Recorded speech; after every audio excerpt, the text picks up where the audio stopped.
Olá, sejam todos bem-vindos, bem-vindas a mais um episódio do podcast Café com Fia. Eu sou Andrés Costa e hoje, nessa quarta temporada, nesse episódio, eu trago uma convidada, muito bacana trazer uma convidada aqui para falarmos de um fundo imobiliário.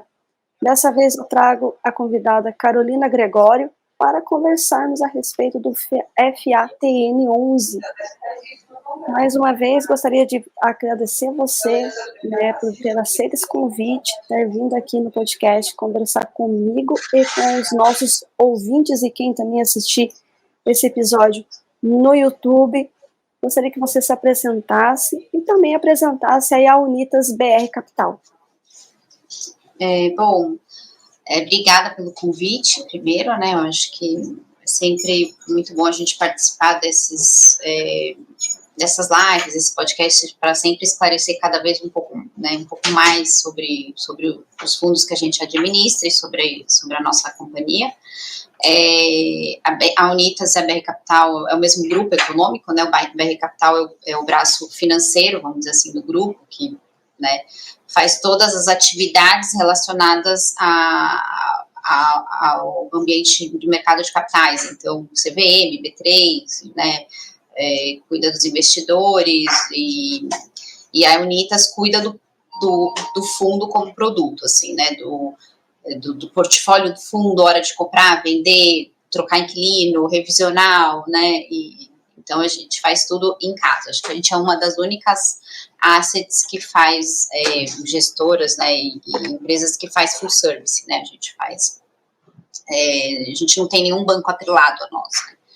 Então, com isso eu sempre falo, a gente ganha muita agilidade, porque muitas vezes você, para comprar um bom negócio, você tem que ter muita agilidade, assim, questão de 10 dias você termina a diligência, já vai, já prova, já faz, e muitas vezes quando você tem que passar para um administrador, que é uma outra entidade financeira, né, que são pessoas que não estão ligadas no dia a dia e demora um tempo para provar aquilo, né, e a gente ganha muita velocidade. Hoje a gente tem o FATN, é o fundo de lajes, né, a gente é o único fundo concentrado em lajes que a gente tem hoje, que a gente juntou os dois fundos de lajes, né, o Brev tinha uma tese diferente, mas ele era lajes, né, e nas mesmas localizações, e começou bem antes, né.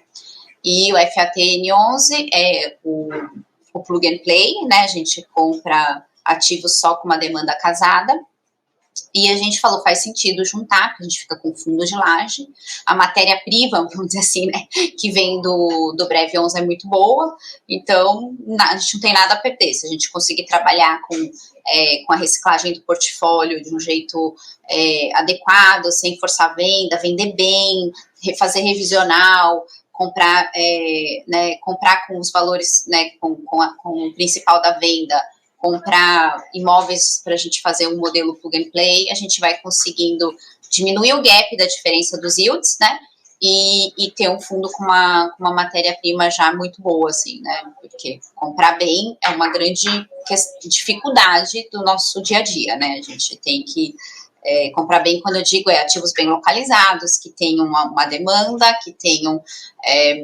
um condomínio saudável, com caixa, uma possibilidade de retrofit, né, pesada, porque a gente troca ar-condicionado, a gente coloca piso elevado, a gente faz toda uma intervenção de obra civil, e isso precisa ser permitido, o prédio tem que ter pé direito, tem que ter várias questões técnicas para a gente conseguir fazer. Então, tudo isso casar não é fácil, né, gente? E comprar ainda num preço competitivo para a gente conseguir entregar um yield diferenciado para o investidor, né? Então, a gente tinha essas duas teses, a gente já tinha muitos bons imóveis, né? A gente juntou e foi ótimo, foi assim uma estratégia muito boa. Então, esse é o nosso fundo de lajes. Além do fundo de lajes, a gente tem outros fundos que tem shopping, hotel, renda urbana, que tem também lojas de rua, enfim, e temos fundos de incorporação, temos fundos de retrofit, que faz, né, bastante conversão para se apropriar aí dos benefícios dos incentivos da lei, né, tanto no Rio quanto em São Paulo, e a gente aí está espalhado pelo Brasil inteiro, São Paulo, Rio, BH, Salvador. Estamos atuando em várias regiões, não só São Paulo, né. O fundo de lajes a gente concentra em São Paulo porque, de longe, assim, é o mercado mais pujante e que tem realmente muita ainda muita oportunidade. Então, não tem o porquê a gente se deslocar e ter, né, mais um custo de deslocamento, em que aqui a gente ainda tem oportunidade. Não é fácil encontrar, não é fácil, como eu falei, tem que ter todos aqueles requisitos atendidos, mas a gente acha que o mercado ainda tem muito espaço, né? Ainda mais esse mercado, que esse mercado a gente meio que vai sozinho, né? Como eu falei, as grandes assets, os bancos, tal, eles querem fazer operações maiores, comprar prédios, né? Então a gente acho que está meio caminhando sozinho nessa questão de lajes, porque também eu sempre falei isso, parece que eu sou repetitiva, mas realmente é a realidade.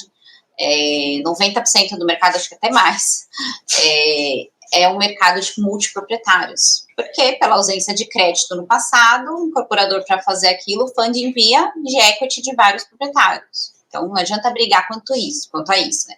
Então a gente prefere ter uma oferta dos 90% do que ficar brigando na oferta dos 10% para ter um prédio e tal, não sei o quê, né? Então é um pouco a nossa postura, não que uma coisa está certa, outra está errada, pelo contrário, cada um tem uma, né, todo mundo tem os seus motivos e com certeza as suas competências para fazer daquele jeito, mas a gente preferiu ir num mercado que tem uma oferta maior e ninguém está olhando, assim, ninguém ou muito pouco, né? Então, assim, qual que é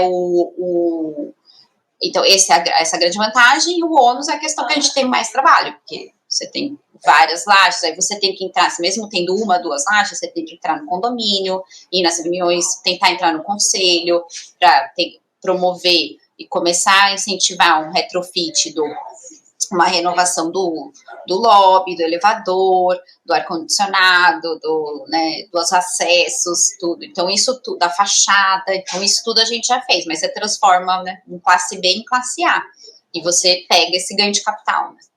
Então, acho que por isso que esse fundo tem crescido aí bastante, todo mundo está comentando, porque realmente é muito diferenciado, assim, né? É tudo engenheiro aqui, então você tem que entender engenharia, você tem que ter uma mínima noção para você visitar um prédio, saber o que pergunta, né? Então, e o nosso parceiro Olimpo, eles são muito ágeis, eles têm uma equipe de arquitetura enorme, então a gente consegue, assim, responder para um inquilino sobre um layout em dias, 2, 3, e consegue entregar uma obra em 45, no máximo 60, dependendo da customização, né, e do tamanho. Então, realmente, é bem diferenciado. E dos outros, soma aqui 18 fundos, temos 3 bi sob gestão, nesses fundos que, né, somando esses outros, né, o Athena está com 305, a gente está colocando 2 imóveis, assinei ontem o CBC, então vai entrar 2 ativos no fundo, acho que vai, né, esse ano a gente deve chegar em meio bi, certamente, assim. A gente tem que sempre se preocupar que a gente tem que entregar a obra, né, não é só comprar. Então, a gente nunca fala, a gente vai chegar em 2 bi, não, a gente deve chegar em meio bi esse ano, porque já é um bom tamanho. Uma curiosidade aqui, a gente está com uma liquidez acima de fundos de bi e que tem 40, 50 mil cotistas, né? Então, com 5.300 cotistas, a gente está com uma liquidez maior que grandes fundos e tal. Então, muito provavelmente, esse fundo já deve entrar no IFIX daqui a pouco. E aí, a gente também tem uma demanda aí de institucionais e outros que têm essa regra, né, para poder investir em, né, FOFs, né, que só podem investir. E todos esses outros fundos da casa também são listados ou não? Eles são fundos fechados mesmo? A maioria é listado. A maioria é listado. E tem muitos que não tem liquidez simplesmente porque não tem venda, né? Não tem ordem de venda, não tem os de incorporação, né? Eles são assim, porque, né, acho que, em geral, esses fundos que tem essa curva J, ninguém quer vender, assim, porque assim, é difícil quem está comprando ver que a perninha do J está chegando, né? E para quem investiu, ficou um tempo sem receber ou receber pouco para poder depois receber o volume que vai sim fechar uma rentabilidade adequada, né? E acima do mercado, né? Então, esses fundos são listados para atender todos os requisitos, né, da isenção de IR, eles têm mais de 100 cotistas, né, a gente foi atrás de conseguir captar mais, aumentar o fundo, e usar esse recurso para algum fim, sim, né? Não é só para ter o centro contínuo, a gente realmente usou. Então, os nossos fundos de incorporação são listados, atendem todos os requisitos para ter a isenção, mas eles não têm, alguns não têm movimentação na B3, porque realmente não tem muita oferta de venda também, né? Maravilha. E outro ponto, Carolina, que eu gostaria de falar contigo e trazer essas informações para os nossos ouvintes e também quem vai assistir, é a questão de mercado de lajes corporativo. Né? Muito se fala que com a pandemia, claro, isso se acentuou, certo? Mas essa questão de híbrido, como você pontuou, essa questão também de home office, né, essa movimentação a respeito, mas o mercado em si, né, como é que ele estava, como é que ele está e quais são as perspectivas antes da gente adentrar mais e falar mais a fundo do FATM. Tá. Bom, a gente estava no mercado de real estate, né, principalmente o mercado de lajes, ele é cíclico, né, no mundo inteiro. Assim, você tem momentos de alta demanda, momentos de baixa demanda e momentos de alta oferta, e aí isso vai trazendo essa ciclicidade, vamos dizer assim, para o mercado, né? A gente estava em 2015, bem antes da pandemia, num cenário de recessão, né? E muita oferta chegando. Então, os preços, a vacância começou a aumentar, vacância aumentando, o inquilino percebe que se ele não está aqui, ele pode estar lá, que pode estar lá, e aí a força de negociação fica para o lado do inquilino e a gente acaba tendo que reduzir preço. Então, a gente já estava nesse movimento de preços para baixo e bem rápido, assim, né? Eu lembro que eu sentava com o inquilino a cada semana, assim, toda semana tinha uma demanda de algum inquilino procurando um revisional, para baixo, né, desconto, diferimento, e aí a gente estava lidando com isso. Quando começou a recuperar, que foi 2019, no final de 19, segundo semestre para frente, a gente começou a ver uma retomada do mercado, conseguir começar a aumentar preço, né? E aí veio a pandemia em março de 20, né? E aí tudo voltou, né? Aí é um cenário de crise extrema, né? Que não dá pra gente, se a gente vai fazer alguma conta de correlação, regressão múltipla, tal, você tem que tirar esses, né? Porque isso é um outlier total, né? Mas sim, atrapalhou muito, porque quando a gente começou a retomar, a gente levou, né, foi atropelado pelo trem de novo. E aí agora que a gente está começando, como que o mercado enxerga agora? Ele ainda está bastante heterogêneo, porque você tem regiões com muita vacância, como Santo Amaro, Frisaidã, Alphaville. Então a gente tem regiões que tem uma vacância mais alta, por quê? Porque teve uma oferta, né, entrou uma oferta alta e não teve a demanda para suprir aquela oferta, então são mercados ainda que estão se consolidando como centros de centralidades aí de escritórios, né, os CBDs, né, então acho que são esses daí ainda vão sofrer um pouco. Mesmo reduzindo o preço, ainda vão sofrer vacância. É uma das razões que a gente não compra nessas regiões, porque a gente sempre procura colocar o timing das coisas na análise também, né? Porque também você paga barato, mas você consegue comprar mais barato, consegue o inquilino, né? O inquilino também paga mais barato, mas aí você também tem uma questão aí de timing para você conseguir uma revisional a cada 3 anos, né? Então a gente acaba aí colocando isso numa linha do tempo para calcular uma taxa interna de retorno, ou até o yield comprometer do fundo por um tempo, e aí ainda não vale a pena, então a gente não atua nessas regiões. Mas as regiões mais consolidadas, como até a Berrini, tá com só 16% de vacância, né, também aumentou bastante a absorção da Berrini, foi uma das que teve mais absorção líquida maior em 2023, né? Então, Berrini, Vila Olímpia, Faria Lima, a própria Paulista, essas regiões que já estão com uma vacância aí, né, mais perto de 15, até, umas até já com um dígito só, 10, 9, aí sim a gente está conseguindo já praticar preços melhores, né? Então, eu acho que agora sim a gente vai começar a ter dois motivos que vão fazer a cota valorizar bastante. Um é a questão da taxa de juros, que é uma correlação quase que perfeita, -1, né? Um sobe, outro desce, com um certo delay, mas sim, né? E a outra é a questão dos aluguéis estarem também retomando. Então, né, você melhora as duas contas do cap rate, vamos dizer assim, né, que o investidor olha, o denominador e o numerador, né. Então, não é só um fator, mas os dois. Maravilha. Agora vamos falar mais a fundo, né, da estratégia, da tese, mais a fundo do FATN e também a expectativa para 2024 desse fundo. Né?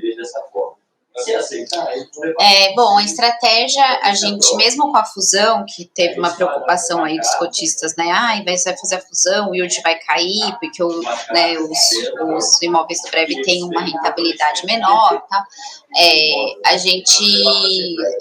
Nossa estratégia sempre foi continuar com a tese do plug and play, com a tese do entrega pronta e operando, com um valor agregado, com serviços para o inquilino, e os imóveis do Brev a gente enxergou como matéria-prima. A gente tem uma ótima matéria-prima para trabalhar isso, ou vendendo, tem um ganho de capital, e o principal reaplicar em imóveis esse conceito, ou os inquilinos que estão com preço defasado e a gente já consegue uma revisional, fazer uma revisional, ou se ele quiser sair, a gente já faz o modelo plug and play para outro inquilino, né? Então, a gente sabe que essa foi a nossa energia, a gente não queria simplesmente juntar, porque é o mesmo segmento, a gente queria juntar porque tinham todas essas coisas que cada um poderia oferecer pelo outro, né? Uma demanda maior, uma liquidez maior, um número maior de cotistas, e o outro, a gente tem uma ótima matéria-prima, imóveis de qualidade, todos alugados, não é que entrou, né? 100% alugado, mas que a gente poderia trabalhar a estratégia de reciclagem, com certeza pela localização, tinha tudo a ver, né? Então, com essa fusão, a liquidez do fundo aumentou, o tamanho ajuda também, aí a gente aumentou muito o volume de transações da B3, e a gente está conseguindo segurar um dividendo yield igual antes da incorporação com essa estratégia, que, né, a gente vai vendendo, que dá para vender, que distribui o ganho de capital, o principal a gente reaplica no modelo em outros imóveis plug and play, e aí a ideia é a gente diminuindo o gap até não precisar de nada de ganho de capital, e a gente, mesmo assim, a gente vai continuar reciclando o portfólio e tal, e o ganho de capital vai ser distribuído, mas ele vai ter menor dependência, né? Hoje não tem muita dependência, hoje a gente já consegue um dividendo yield na casa de 0,73, né, um dividendo de 0,73 por cota, mesmo sem ganho de capital, que já é um dividendo muito bom, né, comparado com nossos pares aí no mercado, mas a gente está se aproximando, alterando os imóveis para plug and play. Né. E 2024, a sua última pergunta, qual que é o plano? A gente crescer, assim, a nossa ideia é dobrar mais ou menos o fundo, a gente está com 300 milhões, chegar em 600, entre meio bi e 600 milhões. Então, no segundo semestre, a gente vai fazer uma oferta pública, uma 160 varejo, né, e para aumentar ainda mais a liquidez, já está uma liquidez muito boa, né? A liquidez está equivalente a fundos que tem 40 a 50 mil cotistas e BID, né? E BIDs, 2 bi, 3 bi de pele. A gente já está com uma liquidez bastante bem alta para o tamanho do fundo e para o número de cotistas, né? Então, a gente começou antes da fusão, tinha perto de 2 mil e hoje a gente está perto de 6 mil, né? Então, realmente triplicou aí o número de cotistas do fundo, a liquidez aumentou muito, a gente está hoje com 1 milhão, 1,5 milhão diária, né, de média diária. Então, acho que é a hora de crescer com consistência, sem apelar, sem fazer ofertas, né, a gente sempre fará ofertas acima do valor patrimonial, né, não tem essa, não, mas tem uma estratégia de compra, tem isso aqui, não, a gente né? A ideia é a gente esperar um momento para nem o cotista e nem a compra, né, ser desvantajosa, vamos dizer assim, né? Então, a nossa ideia é fazer a oferta no segundo semestre, que a gente acha que vai ter uma sinalização de queda de juros um pouco melhor, né? A gente está vendo que a queda de juros ainda está resistindo para cair, era esperado, né? Mas aí, com isso, a gente consegue fazer uma oferta num preço, né, melhor para os cotistas atuais e também, ainda assim, melhor para as opções que o mercado vai oferecer de IPO lá na frente, né? E follow-ons, né? Ou seja, fazer um crescimento que consiga ser consistente sem atropelar ou sem prejudicar, né, os cotistas, enfim. Que seja bom para ambas as partes, né, Carolina? Isso, Aí a gente está no meio de uma transação também grande, que aí sim, né, essa é um prédio, praticamente um prédio inteiro, mas a gente vai poder publicar depois que terminar a diligência. A diligência é longa, porque tem questões estruturais, tem testes de estrutura, a gente já está indo na prefeitura, então tem muita coisa para olhar, então são 90 dias de diligência, então provavelmente aí no final desse TRI a gente vai ter novidades aí bastante interessantes aí, mas também tudo no mesmo modelo, mesmo sendo um prédio inteiro, vai ser tudo com gameplay, todas as lajes, cada uma com inquilino, e aí a gente vai conseguir aí uma valorização do patrimônio dentro do fundo bastante expressiva para os cotistas. A gente, né, comprou barato e vai reformar o prédio inteiro, né? Então, realmente. Carolina, você barato falou... nem tanto, né? Porque um tijolo parado custa, né? A gente pode esquecer que não é proteção de capital, né? Ele custa, tem condomínio, tem IPTU, né? Então, assim, ele parado é pior do que não ter, né? No momento em que ele está parado. Então, a gente está pagando um valor fair, mas como a gente vai mudar muito, encher o prédio, reformar ele inteiro, a gente vai conseguir essa apreciação de valor dentro do fundo, né? Carolina, você falou em relação à diligência. É bacana você tocar nesse ponto, por quê? E até, né, casa muito com a emissão. O que acontece, né? O pessoal tem reclamado, né, falado, não reclamado, mas comentado, vamos colocar assim, em relação a essas ofertas, né? Tá fazendo muita oferta, o pessoal tá vindo ao mercado, né? Mas eles não entendem que quando existe uma possibilidade, ela pode acontecer muito rápido e você tem que estar com o dinheiro ali e o fundo ele não tem caixa, né? Ele não pode reter tanto caixa assim, né? Ou seja, ele só tem 5% para estar retido ali, os 95% ele tem que distribuir, isso é regra. Exato. E então ele vai precisar de um capital, e isso ou envia emissão ou envia alavancagem. Então, eu gostaria que vocês falassem um pouquinho sobre essas questões um pouco mais burocráticas, né, assim, dando de uma maneira bem geral, que às vezes a diligência ela tem um período, às vezes a negociação, às vezes ela pode durar 1 ano, às vezes ela pode durar 30 dias, e o cara fala assim, 30 dias, vai comprar ou não vai? Senão eu vou oferecer para outro. Para o pessoal entender mesmo. Como vocês estão muito, né, diretamente ligados, Carolina, eu gostaria que você falasse um pouquinho a respeito, até para desmistificar para o pessoal. Sim. Não, essa questão do timing, você ter oportunidade e o recurso no caixa, realmente é uma operação difícil, assim, você ter isso casado, né? Mas, assim, o que a gente procura fazer? A gente procura construir um pipeline, então, assim, quando a gente está pronto para, né, aí a gente vai atrás do recurso. A gente nunca tem o recurso e depois vai atrás, a não ser que o mercado esteja bastante aquecido, a gente sabe que tem muita oportunidade, o mercado para fazer um follow-on está muito bom. Enquanto isso, a gente tem que explicar para o cotista, a gente está fazendo diligência, a diligência demora, pode ser que imóveis que estavam no pipeline caiam com a diligência porque ela não foi satisfatória, a gente tem que ir atrás de outro. Então, por um tempo, o dividendo vai ficar um pouco machucado, porque em vez de estar rendendo os 11 que o fundo entrega, vai estar rendendo CDI, que está 11,75, tira imposto, tira isso, vai dar menos. Então, a gente tudo que a gente explica para o cotista, eu acho que reduz esse medo, porque, né, o investimento em FII, a gente nunca pode esquecer que é de longo prazo, né, deveria, né, a característica do investidor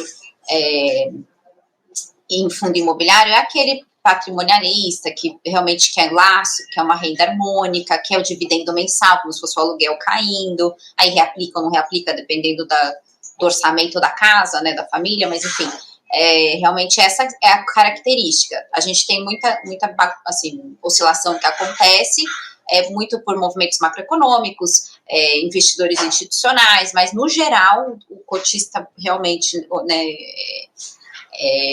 investidor pessoa física, ele busca essas questões de lastros, né, e de renda harmônica e longo prazo. Não precisa ficar vendendo um fundo que está te entregando bem, você quer ter no portfólio um fundo de renda, você não precisa ficar fazendo movimentações de carteira toda hora, né?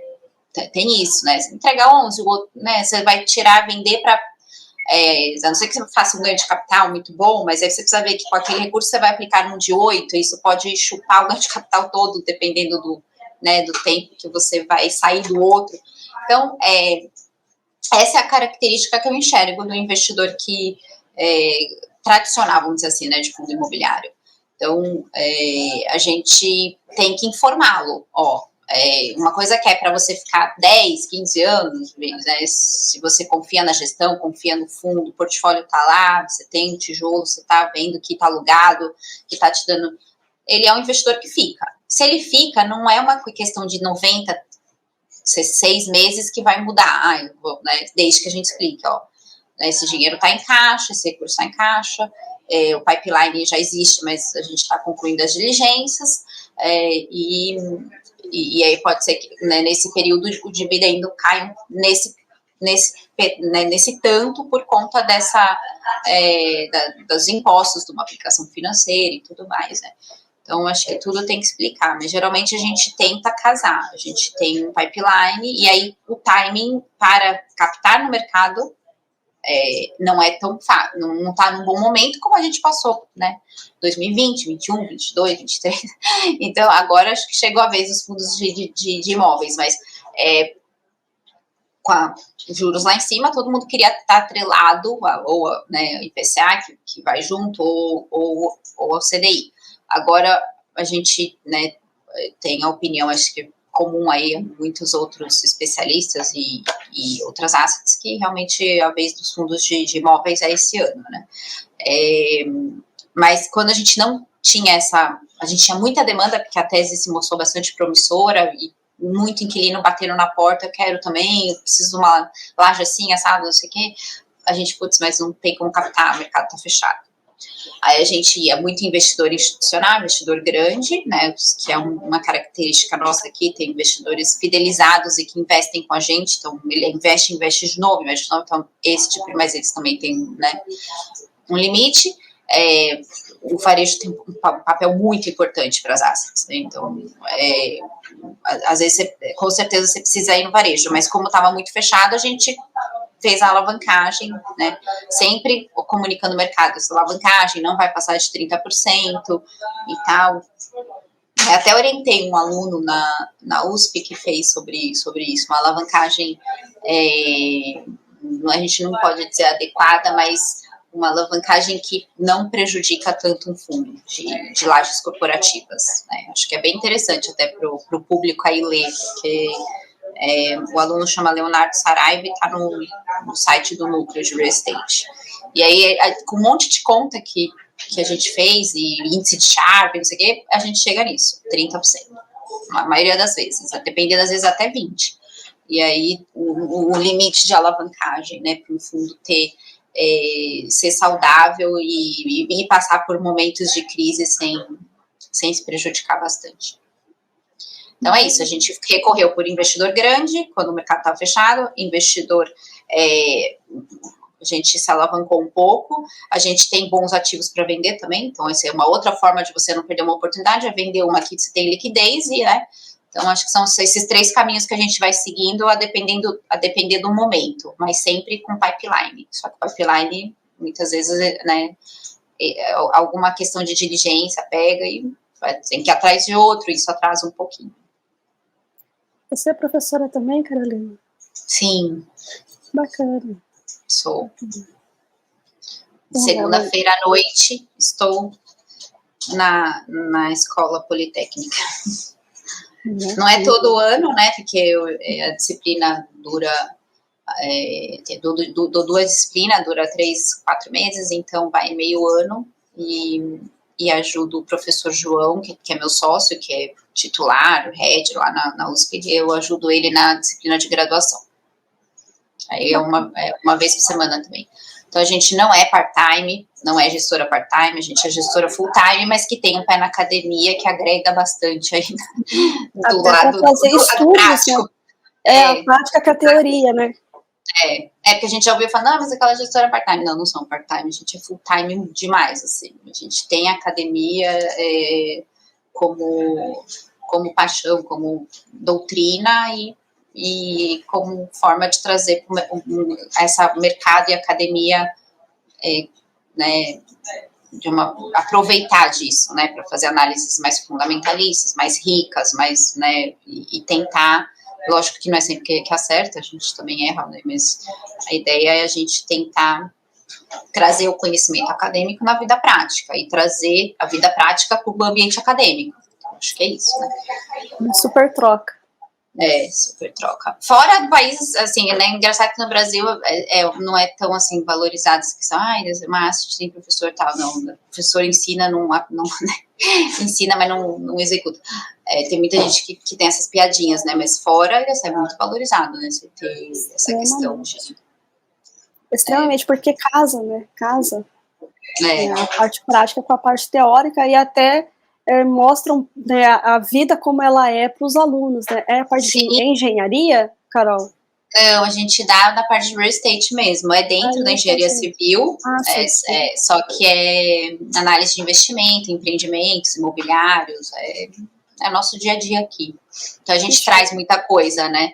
É engraçado que às vezes os alunos também, né, sendo verdes, assim, no sentido de maturidade profissional, eles trazem várias ideias, porque as pessoas vão se viciando, né? Então você acaba, nossa, realmente, será que isso é possível? Vou analisar. A gente vai atrás, jurídico, tributário, pô, legal, uma ideia bacana. A gente constrói um negócio, aprendeu com uma pessoa que pensou fora da caixa por não entender tanto do que realmente acontece na prática, né? Então é um pouco... agrega muito, assim, né? Como se diz, tem uma liberdade poética, né? Sim. O meu sócio, ele dá, o professor João, ele dá aula pro bono, né? Ele dá aula, assim, realmente porque ele gosta de doutrinar, assim. Então, isso aí não é raríssimo você ver uma pessoa que tem isso, né? Eu vou lá, vou dar aula, vou corrigir prova, vou fazer isso, vou fazer, e não pro bono. E assim, ele prefere dar, assim, exatamente nessa base, assim, de graduação mesmo, né? Eu fico mais focada no MBA, para realmente formar, né, pessoas. Acho isso bastante... Muito válido. Muito válido, com certeza. Carolina, você poderia falar um pouquinho mais sobre esses diferenciais, né, em relação a outros fundos, né? Acho que colocar mais a fundo aí a respeito, claro, dentro dos limites, né, que a gestão pode divulgar. Sim, claro. Para justamente a gente, né, observar e trazer melhor para os investidores, até para fazer essa análise, né, dos diferenciais a respeito. Bom, acho que o grande diferencial falando especificamente do FATN11, porque, né, a gente acho que não tem tanto tempo que eu vou focar nele, mas, né, a gente sempre procura oportunidades que são diferenciadas e tem uma certa complexidade, porque aí sim que você consegue ter um yield melhor ou um ganho de capital melhor, né? Então a gente sempre procura coisas não óbvias. E é assim que surgiu a tese, né, do Athena, como eu falei, do FATN11, a gente foi nesse sentido de tentar resolver uma dor do inquilino, de ter que reformar, gastar um capex fora do core business, de toda dor de cabeça, ter alguém que cuida dos problemas pós-obra e tal. A gente quis resolver isso porque não fazia o menor sentido, né, em termos, né, de sustentabilidade. Você vai pensar, mas faz, depois desfaz, né? Então a gente começou querendo realmente criar um modelo de negócio, e aí foi indo super bem, e esse criar um modelo de negócio incluía ter um spreadzinho em relação aos pares, né? Então, enquanto os pares entregam 7, 8, com fundo descontado bem mais que o nosso, a gente está aí entregando 11, com fundo que tem um deságio aí de nem 10% na média aí desde que foi feito o IPO, né? Então, e aí como que a gente faz isso? A gente faz comprando bem, assim, dá trabalho, porque você tem que fazer diligências mais complexas, no caso de você comprar um classe B, você tem que entrar em questões de condomínio, ver a possibilidade de fazer uma obra pesada. Então, assim, o grande diferencial que a gente consegue se destacar dos pares é por conta de comprar bem e já ter uma demanda casada aí, né? Isso aí, falando do FATN11. Falando dos outros fundos, a gente compra, por exemplo, o Basílio, um BRC2, né, é um fundo de retrofit. A gente é o maior retrofit de conversão de uso residencial, né, em São Paulo. A gente está também, era um fundo que tinha muitas dificuldades, inclusive ele tinha patrimônio tombado, a fachada era tombada, então isso já amedronta muita gente, inclusive a gente, né, que a gente também não é sempre que é certo e não é sempre que consegue, mas a gente foi atrás, né, e temos também um bom parceiro lá, Metaforma, a Rocontec, a Starboard também é um dos investidores, então a gente conseguiu aí com essa força toda de todo mundo as aprovações, e é um fundo que, assim, a gente já devolveu uma parte para os cotistas lá que tinham um privilégio, deu 23% de taxa de retorno ao ano. Isso devolveu em menos de 2 anos, né, do capital aplicado. Então, uma coisa é devolver 23, 25 e em 4, 5 anos, igual o fundo de private equity, né? A gente conseguiu devolver num espaço curto de tempo, e agora os cotistas B vão continuar no fundo até a última venda, que é 2025, e aí deve chegar perto de 27, 28 nominal. Então, também é um diferencial, mas por quê? Porque tem uma complexidade.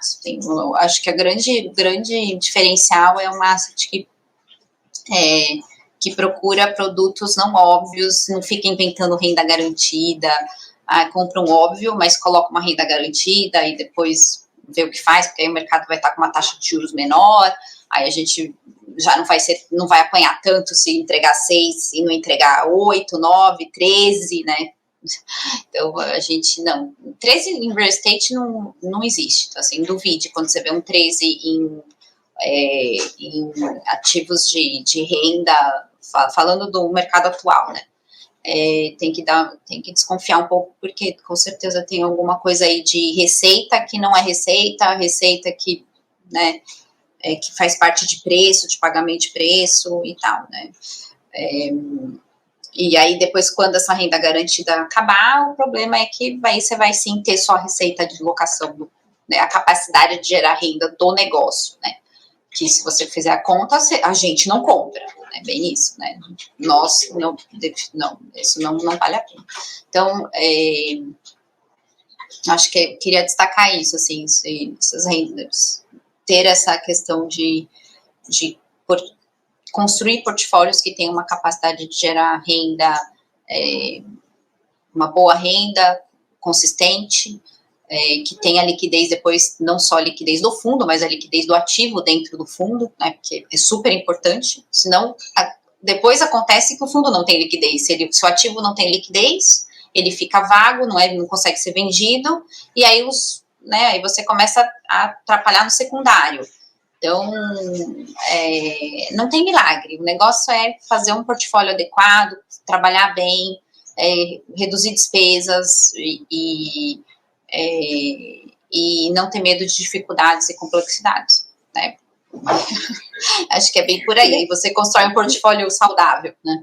Sem maquiagem, sem renda garantida, sem vamos construir uma receita aqui, que daqui a pouco ela cai, mas também a taxa de juros cai. Não. Eu sempre falo assim, para os investidores, tem que prestar muita atenção de onde vem aquele dividendo.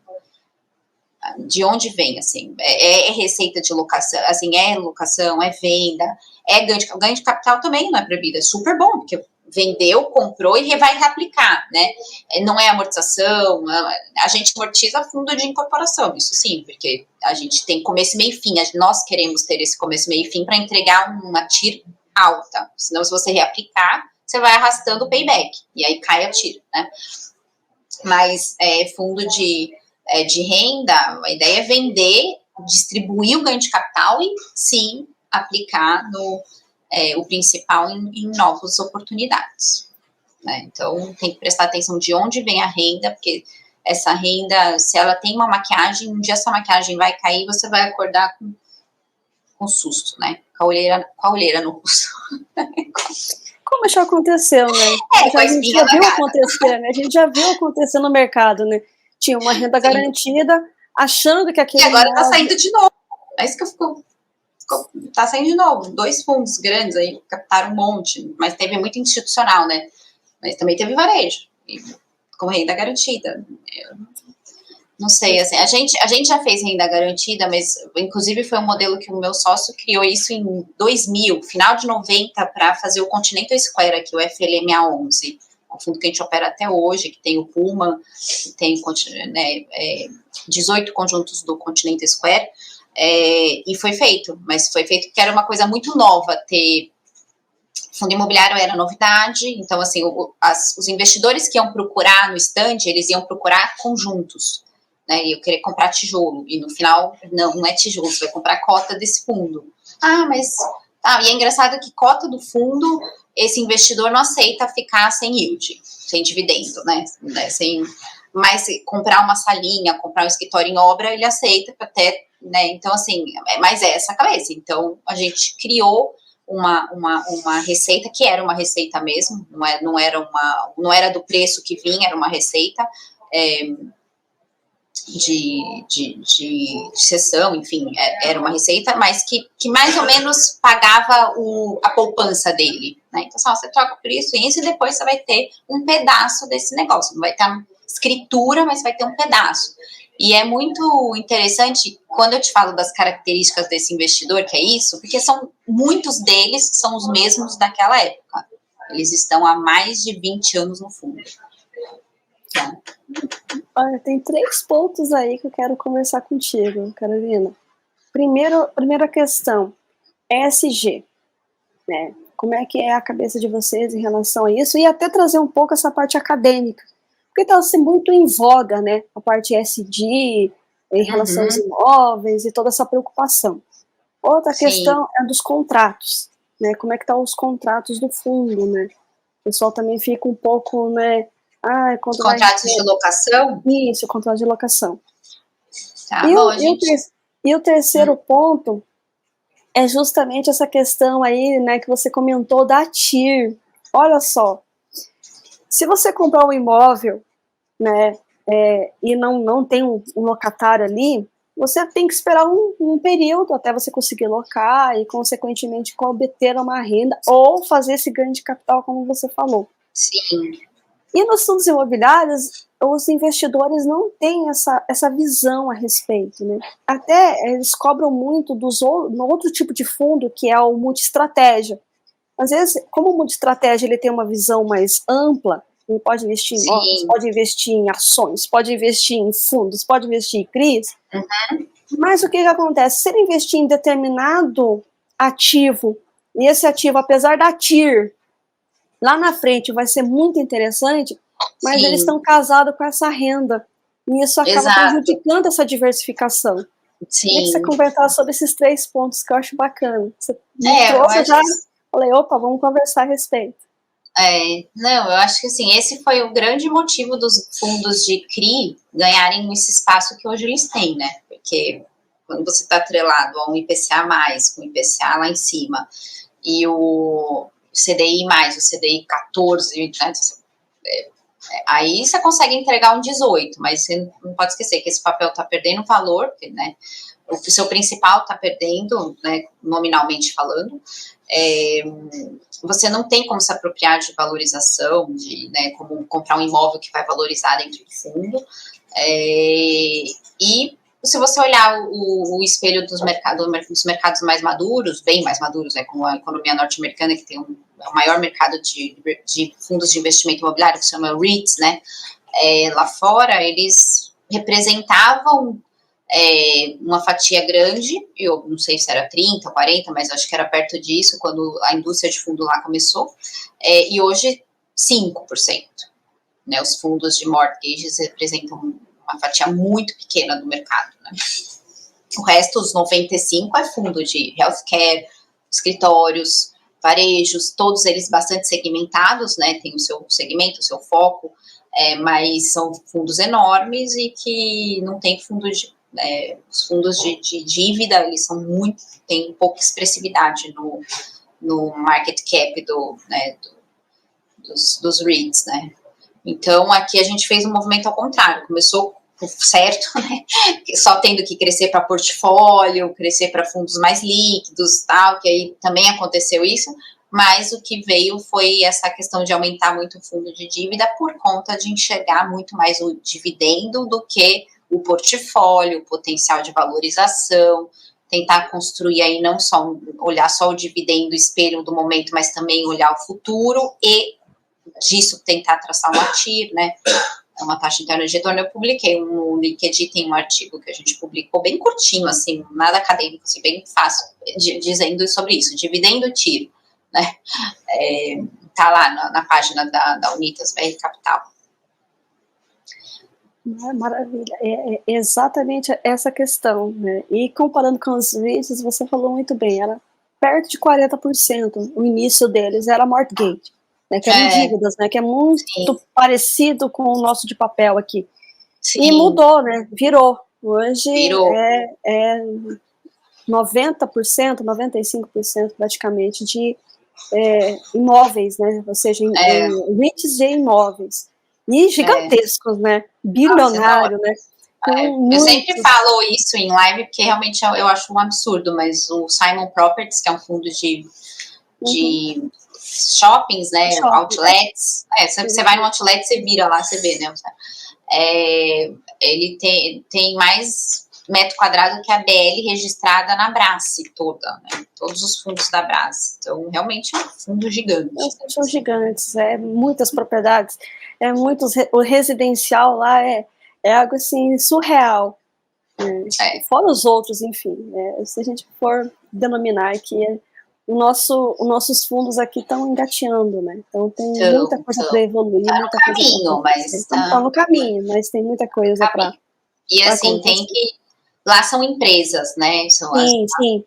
É como uma companhia que se alavanca, que tem funcionário e tal, né? Quase uma empresa de capital aberto, né? Em modelo de cota de fundo. É uma empresa mesmo, no ramo imobiliário, né?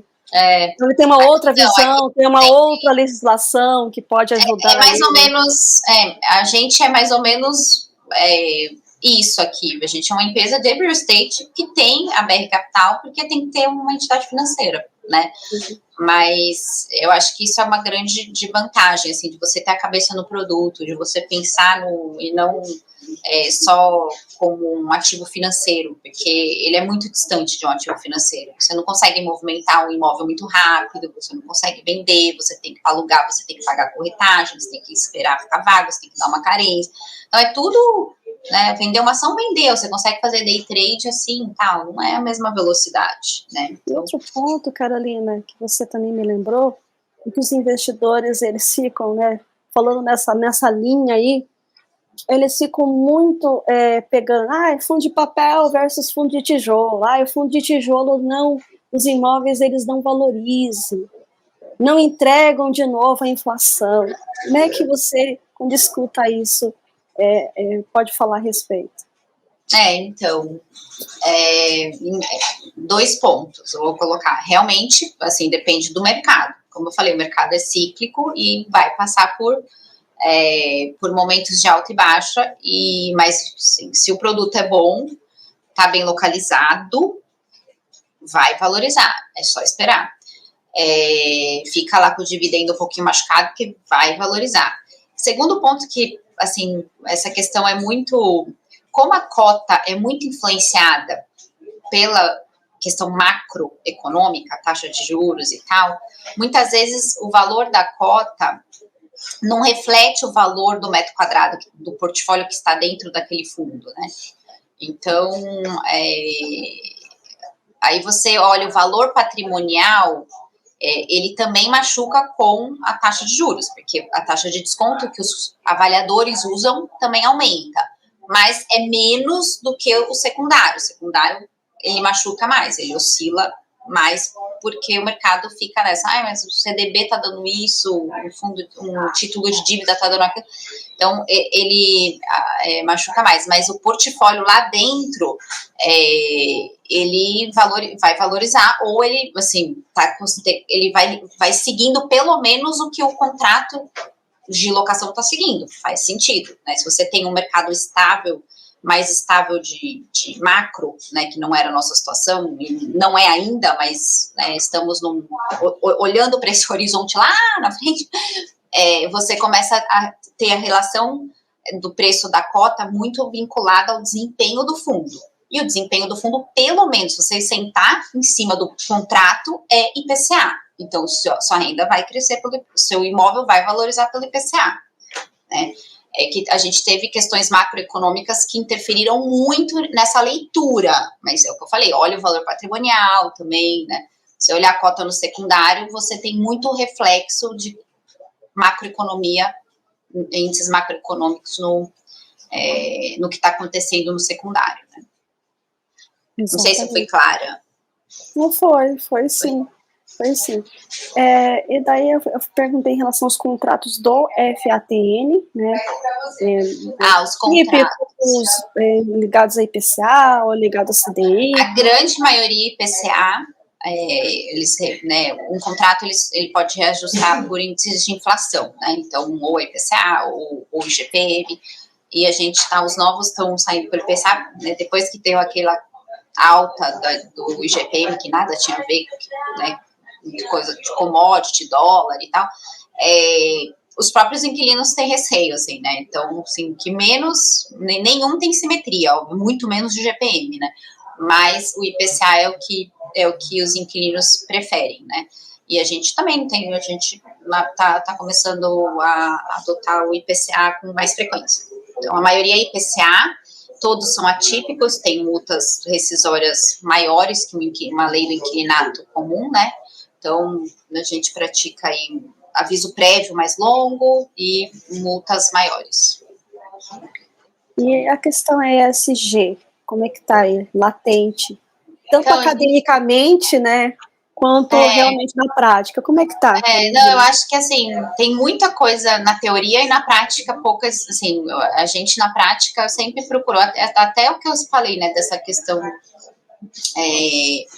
desse fundo, né, tanto o Athene, que procura economizar material, vamos dizer assim, né, é uma parte, né, do E aí, né, não é né, tanto do social, mas e nem do G, mas do E sim, com certeza, mas os nossos fundos a gente sempre procura, por exemplo, o fundo de retrofit, tem toda uma movimentação lá para fazer uma associação de bairro, para cuidar, essa é a palavra, dos moradores de rua. Então, que fim que a gente vai,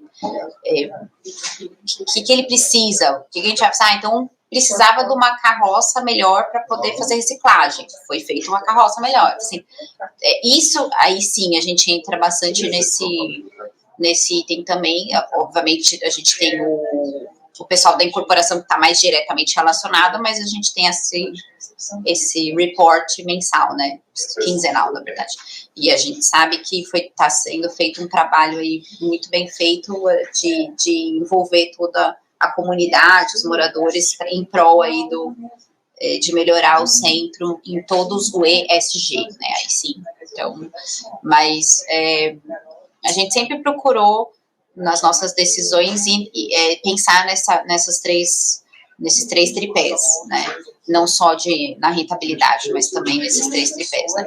Então, é muito na prática que a gente aplica, né? E o G, assim, o G, o G vai... Como é que está a governança?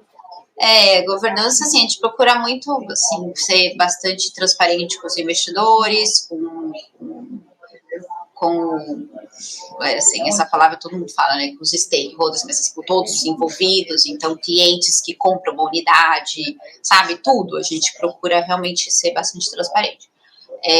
Inclusive eu uso esses canais, né, de live, de podcast, isso aqui, para tentar melhorar. Então, uma das coisas que a gente vai melhorar, o relatório gerencial é uma forma de tentar trazer essa transparência, essa governança, mas muitas vezes, né, a gente recebe uma crítica construtiva e coloca ela no relatório para melhorar, né, então...